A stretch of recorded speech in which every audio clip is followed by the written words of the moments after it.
মৰমৰ ছাত্ৰ-ছাত্ৰীসকল, আজিৰ ভিডিঅ'টো উচ্চতৰ মাধ্যমিক দ্বিতীয় বৰ্ষৰ ছাত্ৰ-ছাত্ৰীসকলৰ বাবে। উচ্চতৰ মাধ্যমিক দ্বিতীয় বৰ্ষৰ ভূগোলৰ অতিৰিক্ত প্ৰশ্নোত্তৰসমূহ লৈ আহিছোঁ। মানৱ ভূগোলৰ মৌলিক তত্ত্ব নামৰ কিতাপখনৰ পৰা ইতিমধ্যে কেইবাটাও অধ্যায়ৰ অতিৰিক্ত প্ৰশ্নোত্তৰ আগবঢ়োৱা হৈছে। আজি ষষ্ঠ অধ্যায় দ্বিতীয়ক বৃত্তিৰ অতিৰিক্ত প্ৰশ্নোত্তৰসমূহ আলোচনা কৰিবলৈ লৈছোঁ। ছাত্ৰ-ছাত্ৰীসকল, তোমালোকে নিশ্চয় দ্বিতীয়ক বৃত্তি নামৰ পাঠটোৰ পাঠদানৰ ভিডিঅ' আৰু অনুশীলনীৰ ভিডিঅ'সমূহ চাইছা। আজি আমি অতিৰিক্ত প্ৰশ্নোত্তৰসমূহ আলোচনা কৰিম আৰু এই প্ৰশ্নোত্তৰসমূহ পৰীক্ষাৰ বাবে অতিকৈ উপযোগী। প্ৰথম প্ৰশ্নটো চাওঁ আহা। প্ৰথম প্ৰশ্নটো দিয়া আছে, দ্বিতীয়ক বৃত্তি কাক বোলে? উত্তৰ: প্ৰাথমিক খণ্ডত উৎপাদিত দ্ৰব্যৰ পৰিশোধন, অৱস্থান্তৰণ আৰু ৰূপায়ণ পৰিক্ৰমাৰ লগত জড়িত জীৱিকাক দ্বিতীয়ক বৃত্তি বোলে, যেনে শিল্প উদ্যোগৰ লগত জড়িত জীৱিকা। ছাত্ৰ-ছাত্ৰীসকল, তোমালোকে প্ৰাথমিক বৃত্তি নামৰ পাঠটোত পাইছিলা যে প্ৰাথমিক বৃত্তি হৈছে এইসমূহ বৃত্তি যিসমূহ বৃত্তি প্ৰাকৃতিক সম্পদসমূহ পোনপটীয়াকৈ আহৰণ কৰাৰ লগত জড়িত। কিন্তু কেতিয়াবা প্ৰাকৃতিক সম্পদসমূহ পোনপটীয়াকৈ আহৰণ কৰি তাক আমি পোনে পোনে ব্যৱহাৰ কৰিব নোৱাৰো। যেনে ঘেঁহু আমি পথাৰৰ পৰা পোনে পোনে আনি খাব নোৱাৰো, তাক আটালৈ ৰূপান্তৰ কৰিব লাগিব।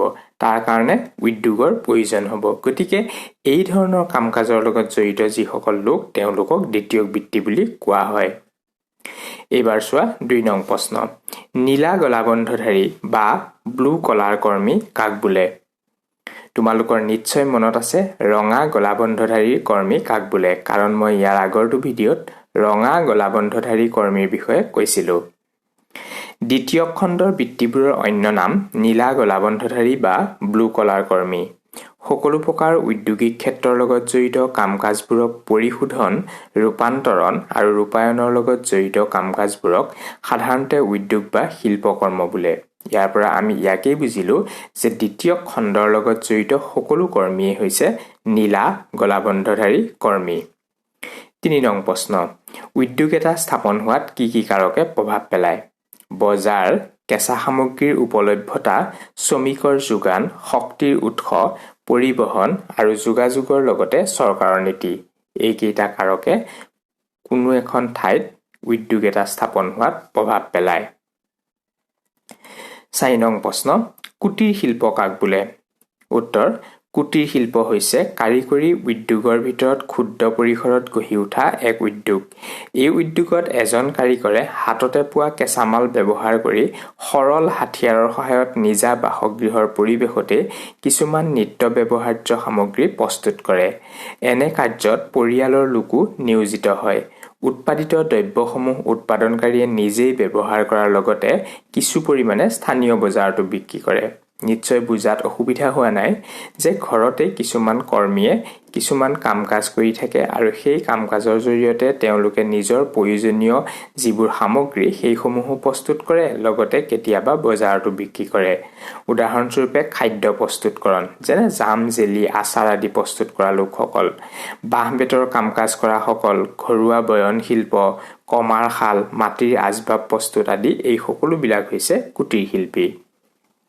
৫ নং প্ৰশ্ন, অৰ্থাৎ আজিৰ এই ভিডিঅ'টোৰ শেষৰটো প্ৰশ্ন। উদ্যোগৰ শ্ৰেণীবিভাজন সম্পৰ্কে চমুকৈ লিখা।